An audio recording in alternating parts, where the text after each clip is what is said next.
Hello everyone, welcome to the subject planet. जैसे कि यहाँ पे हम प्रिपरेशन कर रहे हैं यूजीसी नेट पेपर 2 एजुकेशन के लिए, जिसमें अभी हम एक नोटिस पर डिस्कस करने वाले हैं जो आपका एनटीए का जो सीयूटी एग्जाम है, PhD entrance test DU JNU और बीएचयू एंड बीबीएयू के लिए। ठीक है, ये सीयूटी के थ्रू ये कंडक्ट करा रहा है, एनटीए इस टेस्ट को करा रहा है। ठीक है, इसके रिगार्डिंग काफ़ी सारी क्वेरीज थी। ठीक है, मेरे पास कमेंट सेक्शन में आई, इसलिए मैं ये वीडियो अपलोड कर रही हूँ। ठीक है, अब इसमें देखो जो जो क्वेरी थी वो उसके बारे में मैं यहाँ पे पहले बात करती हूँ। ठीक है, सबसे पहली बात आती है ये एनटीए सीयूटी जो एग्जाम है इसको कंडक्ट कौन करा रहा है? एनटीए करा रहा है। Just a second.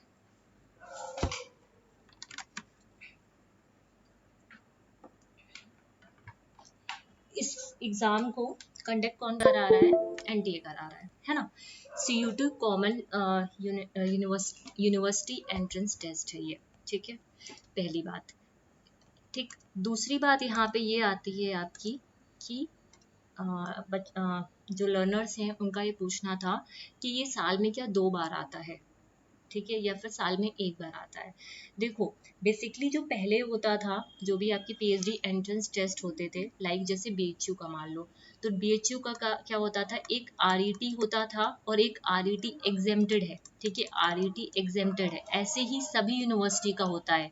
एक एंट्रेंस टेस्ट होता है आपका, समझ रहे हो? एक एंट्रेंस टेस्ट होता है जो पीजी में कर रहे हैं। ठीक है, जिनका नेट जेआरएफ क्वालिफाई है उनके लिए बात मैं नहीं कर रही हूँ यहाँ पे। ठीक है, मतलब ये रिसर्च एंट्रेंस टेस्ट होता है जो जिनका सिर्फ पीजी हुआ है, मास्टर्स हुआ है, उनके लिए ये टेस्ट होता है। ठीक है, वो यहाँ पे क्या देते हैं? एक एंट्रेंस टेस्ट होता है, उसको देते हैं। जो लोग क्वालिफाई करते हैं वो इंटरव्यू के लिए जाते हैं।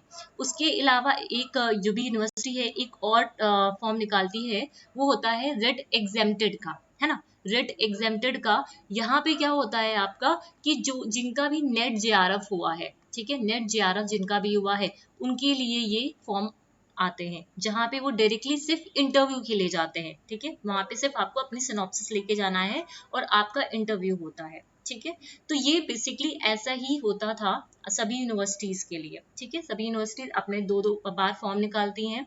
एक एंट्रेंस टेस्ट के लिए होता है और एक एग्जेम्प्टेड वाले बच्चों के लिए होता है। एग्जेम्प्टेड में क्या होते हैं? जो नेट जेआरएफ वाले होते हैं वही एग्जेम्प्टेड होते हैं, उन्हें एंट्रेंस टेस्ट नहीं देना होता है, सिर्फ उनको इंटरव्यू देना होता है। लेकिन इस बार सीयूटी, ठीक है, कॉमन यूनिवर्सिटी एंट्रेंस टेस्ट है ये, जहाँ को जिसको कंडक्ट करा रहा है एनटीए, जिसमें 4 यूनिवर्सिटी के लिए पीएचडी एंट्रेंस टेस्ट ये हो रहा है। ठीक है, ऑनलाइन एप्लीकेशन लिए गए हैं पीएचडी एंट्रेंस टेस्ट के लिए 4 यूनिवर्सिटी के लिए। ये चारों ही आपकी DU, JNU, BHU and BBAU, ये 4 यूनिवर्सिटी है।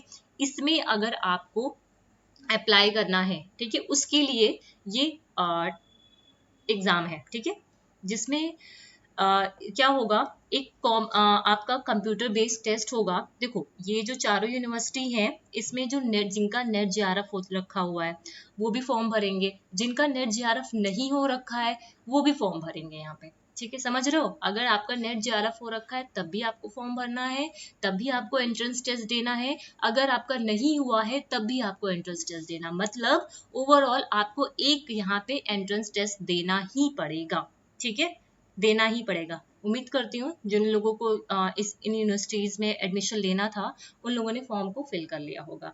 ये जो नोटिस आई है ये 11 अगस्त को आई है। ऑनलाइन ये सबमिशन डेट वगैरह है, ये सब आप लोगों ने देख लिया होगा, तो इसको मैं यहाँ पे डिस्कस नहीं करती हूँ। सीधे मैं आती हूँ, क्या इसमें नेगेटिव मार्किंग होती है, क्या इसका सिलेबस होता है, उस पे आते हैं। हाँ, और एक चीज, एक लर्नर ने पूछा था कि ये साल में क्या हर 6-6 महीने पे आता है? नहीं, 6-6 महीने पे नहीं है ये। ठीक है, ये एक ही बार आएगा आपका, जो ये अभी आया हुआ है। ठीक है, साल में 2 बार 6 मंथ पे आपके नेट के एग्जामिनेशन होते हैं। यूजीसी नेट 2 बार साल में एग्जामिनेशन कंडक्ट कराती है, जो कि आपका जून में होता है और दिसंबर में होता है। ये एग्जाम आपका 2 बार नहीं है। ठीक है, दूसरी बात। फिर अभी आते हैं यहाँ पे, एक लर्नर का क्वेश्चन था कि क्या सिलेबस होता है इसका। ठीक है, कैसे सिलेबस क्या है? देखो, सिलेबस की अगर मैं बात करूं, यहाँ पे सबसे पहला 2 पेपर होते हैं। ठीक है, यहाँ पे आपके 2 पेपर होंगे और ध्यान रखना वो आपके कंप्यूटर बेस्ड टेस्ट होंगे, सीबीटी होगा यहाँ पे। ठीक है, 2 पेपर होता है। सबसे पहला जो पेपर होता है वो आपका होता है रिसर्च मैथोडोलॉजी का, समझ रहे हो, रिसर्च मैथोडोलॉजी का पहला पेपर होता है यहाँ पे। और जो दूसरा पेपर होता है, ये पेपर 1 है और ये पेपर 2। पेपर 2 किसका होता है, जो भी आपका सब्जेक्ट है, लाइक आप मान लो आपका सब्जेक्ट क्या है, एजुकेशन, ठीक है, तो एजुकेशन के क्वेश्चन आएंगे, ठीक है। यहाँ पे ईच, देखो यहाँ पे लिखा है the question paper will have 2 section, 2 sections होंगे। पहला जो सेक्शन होगा वहां पे रिसर्च मैथोडोलॉजी होगी, सिर्फ रिसर्च के ही क्वेश्चंस आएंगे, और रिसर्च के क्वेश्चन काफी अच्छे लेवल के आते हैं। जो आप नेट के लिए प्रिपरेशन कर रहे हो वहां से भी काफी अच्छे क्वेश्चंस आपको रिसर्च के यहाँ पे मिलेंगे, ठीक है। तो इसीलिए कोशिश करिएगा रिसर्च को बहुत अच्छे से पढ़ के जाना, जो भी उसके न्यूमेरिकल्स वगैरह हैं उसको भी अच्छे से सॉल्व करना, इस पे भी हम डिस्कस करेंगे, पहले ये समझ लो। सेक्शन 2 जो है ये सब्जेक्ट स्पेसिफिक होता है। सब्जेक्ट स्पेसिफिक मतलब जो भी आपका एजुकेशन है, कॉमर्स है ना, लैंग्वेज है, जो भी सब्जेक्ट है उससे रिलेटेड यहाँ पे क्वेश्चन आएगा, ठीक। फिर आता है each question paper will have 100 MCQ, ठीक है। हर क्वेश्चन में क्या होगा, 100 MCQ होगा in English only except language. अब ये देखो ये चीज यहाँ पे लिखा हुआ है, जो क्वेश्चन पेपर होगा विल हैव 100 MCQ, कितने MCQ होंगे आपके, 100 MCQ होंगे, ठीक है। और सभी क्वेश्चंस कैसे होंगे, कंपलसरी होंगे।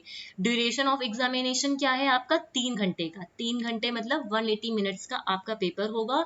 100 क्वेश्चंस होंगे जिसमें रिसर्च मैथोडोलॉजी और आपके सब्जेक्ट, ठीक है, यहाँ से क्वेश्चन आएंगे, ठीक है। उसके अलावा तीसरी बात, यहाँ पे कोई भी नेगेटिव मार्किंग नहीं है यहाँ पे, है ना, ये रहा, no negative marking would be done, ठीक है। कोई भी यहाँ पे नेगेटिव मार्किंग नहीं है। बात समझ में आई, ठीक।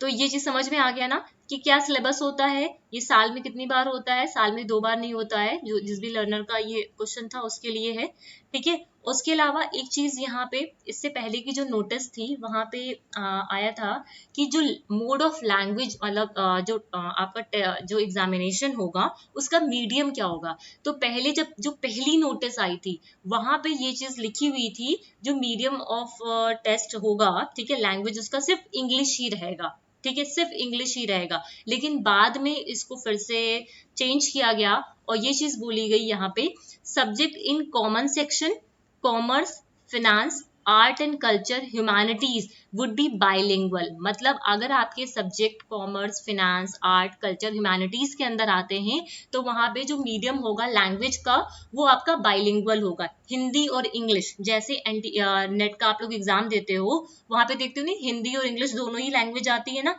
तो वैसे ही आपका मीडियम यहाँ पे होगा, हिंदी और इंग्लिश। लेकिन जो साइंस सब्जेक्ट है उनके लिए क्वेश्चंस कैसे होंगे, सिर्फ इंग्लिश में होंगे, समझ रहे हो, सिर्फ इंग्लिश में होंगे। बात समझ में आई। तो पहली बात अब मैं फिर से एक बार रिपीट कर दे रही हूँ यहाँ पे, उसके बाद सिलेबस की बात करते हैं।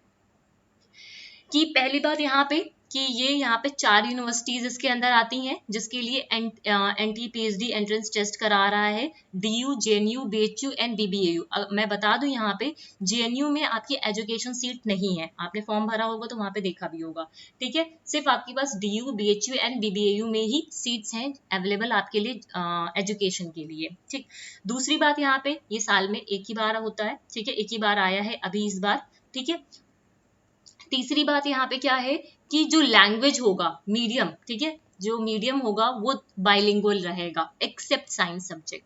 साइंस सब्जेक्ट को छोड़ करके जो भी आपके सब्जेक्ट्स हैं, ठीक है, वो सब बाइलिंगुअल रहने वाले हैं। फिर आती है बात नेक्स्ट यहाँ पे कि टोटल क्वेश्चंस कितने होंगे। यहाँ पे टोटल क्वेश्चन आपके 100 होंगे, ठीक है, और 2 सेक्शन होंगे यहाँ पे। पहला जो सेक्शन होगा वो रिसर्च मैथोडोलॉजी का होगा, दूसरा जो सेक्शन होगा वो सब्जेक्ट, जो भी आपका सब्जेक्ट स्पेसिफिक है।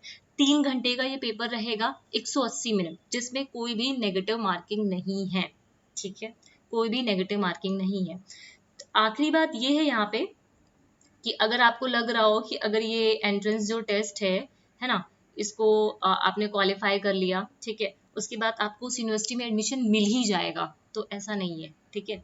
अगर आपने अपने माइंड में ये मेकअप करा, हाँ ये क्वालिफाई करना है आपको, ठीक है, ये ऐसा नहीं है इसको क्वालिफाई नहीं करना है, क्वालिफाई करना है, बट इसका मतलब ये नहीं है कि जैसे आप बीएचयू है, डीयू है, वहां पे आपको एडमिशन मिल ही गया, नहीं। उसके बाद यूनिवर्सिटी का अपना खुद का एक प्रोसेस होगा जिसमें इंटरव्यू वगैरह वो कंडक्ट कराएगी, ठीक है, उसके बाद आपको यहाँ पे एडमिशन मिलेगा, ठीक है। यहाँ तक चीजें क्लियर है। एक नोटिस और मैंने यहाँ पे डाली थी, हाँ ये वाली नोटिस है कि ये करेक्शन विंडो ये 21 सितंबर की है 2023, जहाँ पे इन्होंने डेट्स बता दी हैं कि आपके जो एग्जाम होंगे वो कब होंगे। 26 जो एग्जाम्स हैं वो होंगे आपके कब, 26, 27, 30 और 31 अक्टूबर को ये आपके एग्जाम कंडक्ट होंगे। ठीक है, डिफरेंट डिफरेंट सिटीज में होंगे। उसके अलावा करेक्शन विंडो ओपन हुई है, तो जिन लोगों को भी करेक्शन करना है, ठीक है, वो 23 सितंबर से लेकर के 24 सितंबर 11:50 तक कर सकते हैं। ठीक है, क्लियर है बातें, इतनी बातें समझ में आ रही है। अब आप ये आता है कि ये एक बार मैं इसका शेयर कर दूंगी कहाँ कहाँ पे आप करेक्शन कर सकते हैं। ठीक है, अगर आपको लगता है कि कोई करेक्शन नहीं करना है, फिर भी एक बार अपने फॉर्म को गो थ्रू कर लेना, मे बी कभी कभी हो जाता है, गलतियां हो जाती हैं। ठीक, अब आती है बात कि कब होगा आपका एग्जाम। ठीक है, तो ये पूरी डेट शीट है। ठीक है, ये पूरी डेट शीट दे रखी है पीएचडी एंट्रेंस टेस्ट की। शिफ्ट 1 है ना, ये शिफ्ट 1 है, ये शिफ्ट 2 है। शिफ्ट 1 के ये सारे सब्जेक्ट्स हैं जो आपके 26 को होंगे। शिफ्ट 2 के ये सब्जेक्ट्स हैं, तो अपने अपने सब्जेक्ट्स आप लोग देख लीजिएगा।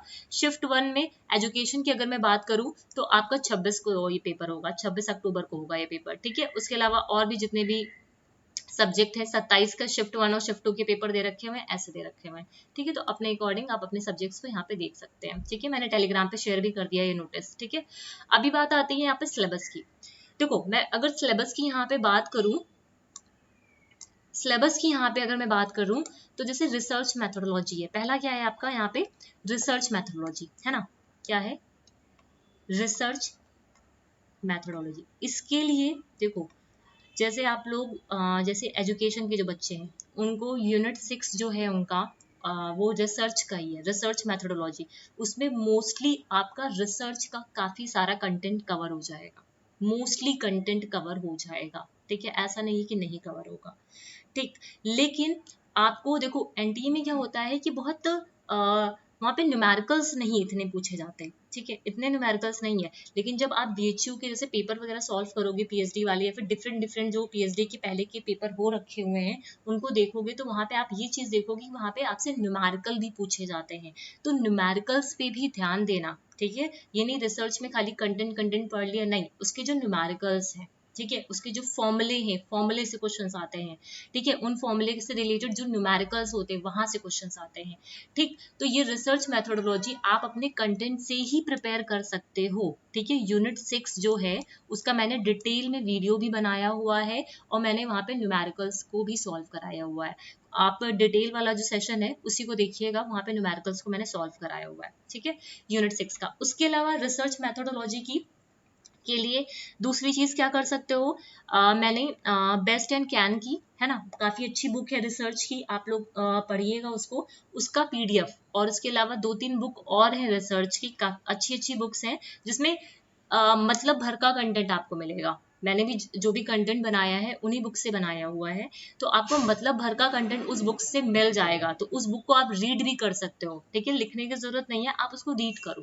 ठीक है, तो वो टेलीग्राम पे मैंने शेयर कर रखा हुआ है, उन बुक्स का जो पीडीएफ है। ठीक है, वो मैंने टेलीग्राम पे शेयर कर रखा हुआ। 2-3 बुक्स हैं रिसर्च की, उसको भी आप अपने हिसाब से टॉपिक निकाल निकाल के पढ़ लीजिए। ठीक, फिर आते हैं सब्जेक्ट। जब सब्जेक्ट की बात करते हैं तो यूजीसी नेट का जो एजुकेशन का सिलेबस है पूरा 1 से लेके 10 यूनिट, बस यही आपको पढ़ना है, यही आपको प्रैक्टिस करना है, यही आपको पढ़ना है, बस इतना ही करना है काम, इससे ज्यादा कुछ नहीं करना है यहाँ पे। समझ आई बात? सिलेबस समझ में आया? रिसर्च मेथोडोलॉजी यूनिट 6 ये एजुकेशन वाले बच्चों के लिए है। ठीक है, जिनके यूनिट 6 है। ठीक है, अदरवाइज जिनका नहीं है ये एजुकेशन सब्जेक्ट, उनके में यूनिट 6 अगर रिसर्च मेथोडोलॉजी नहीं है तो वो जो मैंने बुक्स वहां पे शेयर कर रखी हुई हैं, ठीक है, उसको भी जाके रीड कर सकते हैं। काफी अच्छी बुक्स हैं, आप कंटेंट को पढ़िएगा, आपको खुद लगेगा ये चीज कि हाँ काफी सारा कंटेंट मिल रहा है। ठीक है, तो रिसर्च तो वैसे भी पढ़नी चाहिए, इंटरेस्टिंग होती है पढ़ने के लिए। फिर सब्जेक्ट स्पेसिफिक के लिए आप सिर्फ जो मेरे चैनल पे वीडियोस डाल रही हूँ उसको गो थ्रू करो। ठीक है, जितने भी चैनल पे वीडियो डाले हैं 1 से लेकर 10 तक मैं मैराथन सेशंस भी ले रही हूँ। अक्टूबर तक मुझे लगता है कि शायद ये मैराथन कंप्लीट भी हो जाएगी आपकी। ठीक है, तो इन सारी मैराथन सेशन को करिए, टाइम है तो आप डिटेल वाला भी करिए, है ना, तो यहाँ से आपका सब्जेक्ट का कंटेंट कंप्लीट हो जाएगा। उसके अलावा मैंने BHU रेट करके पीएचडी एंट्रेंस की करके एक सीरीज को शेयर किया हुआ है। काफी सारे क्वेश्चंस वहाँ पे जो प्रीवियस ईयर में पूछे गए हैं BHU के, ठीक है, वो मैंने वहाँ पे शेयर कर रखे हुए हैं, उसको भी प्रैक्टिस कर सकते हैं। और भी मैं जो प्रैक्टिस क्वेश्चंस डालूंगी वो तो आप लोगों को करना ही करना है, क्योंकि दिसंबर का आपको एग्जाम देना है। ठीक है, तो ये सारी चीजें थी यहाँ के लिए। अगर फिर भी अभी किसी को कोई क्वेरी हो तो मुझे कमेंट सेक्शन में लिख के पूछ सकता है, बट जिन बच्चों ने क्वेरी की थी उसको तो मैंने यहाँ पे बता दिया है कि कब एग्ज़ाम होना है, क्या डेट है, नेगेटिव मार्किंग है या नहीं है, ठीक है। तो उसको मैंने यहाँ पे क्लियर कर दिया। फिर भी अगर लगता है किसी को कोई क्वेरी है तो मुझे कमेंट सेक्शन में लिख के पूछ सकता है, ठीक है। और इसका जो पूरा पीडीएफ है मैंने टेलीग्राम पे शेयर कर दे रही हूँ, वहाँ से जाके आप डाउनलोड कर सकते हैं, ठीक है। So thank you everyone. इसके अलावा मैंने मैराथन सेशन भी अभी डाली है थोड़ी देर पहले ही, ठीक है, यूनिट 1 की, तो उसको भी आप लोग देखिएगा, ठीक है। So thank you everyone.